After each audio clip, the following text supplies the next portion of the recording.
Whatever. Hello YouTube, this is Stefan for Bushcraft Holland. Going to tell you a bit about the modifications I made on the Cold Steel GI Tanto. But first I wanted to respond to the video of late Bushcraft. He had a cold steel leather neck and batoned with it and it failed. He sent it back and then Cold Steel said, well, batoning with a knife is considered abuse. Well, I don't think so. If you're telling everybody that you make really rugged knives, and even if you call it leather neck, that suggests it's a rugged knife, you should be able to baton with it.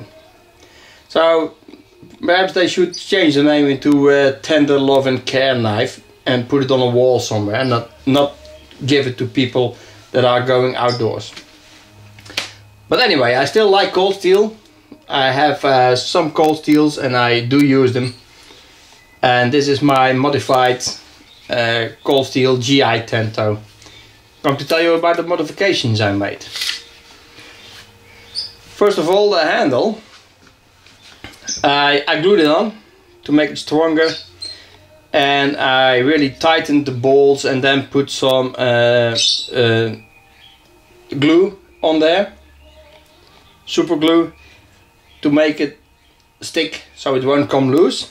I'm even going to add some more glue later on so it will have a nice fit.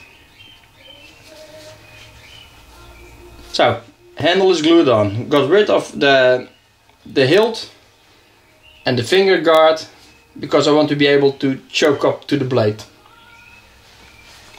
I got rid of the false edge because I'm going to use this primarily for batoning and I don't want to ruin my baton every time I hit the blade, so I need this part to be flat so I can baton. I also got, I smoothened the curve and made it less tanto, more skinner.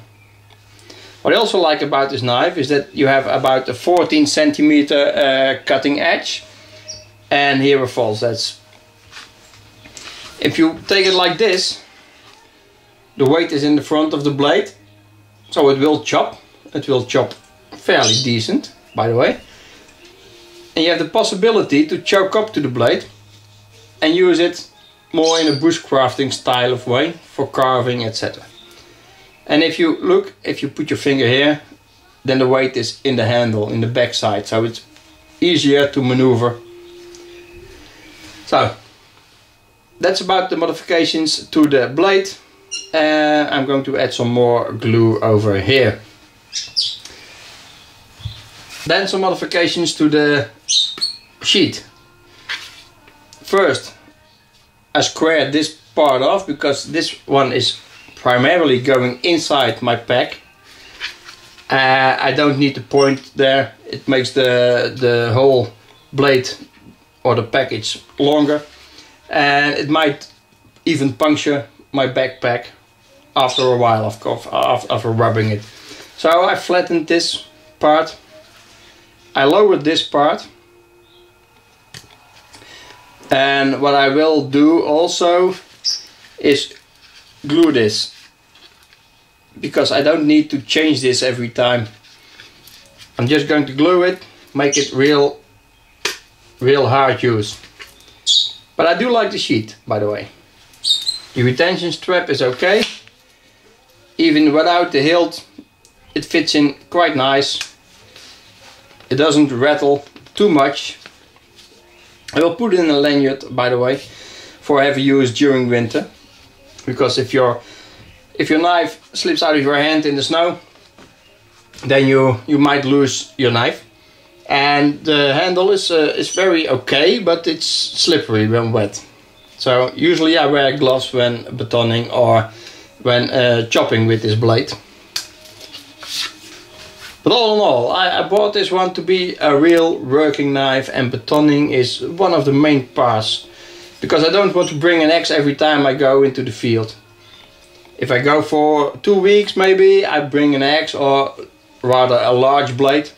I'm thinking Ontario survival Bowie.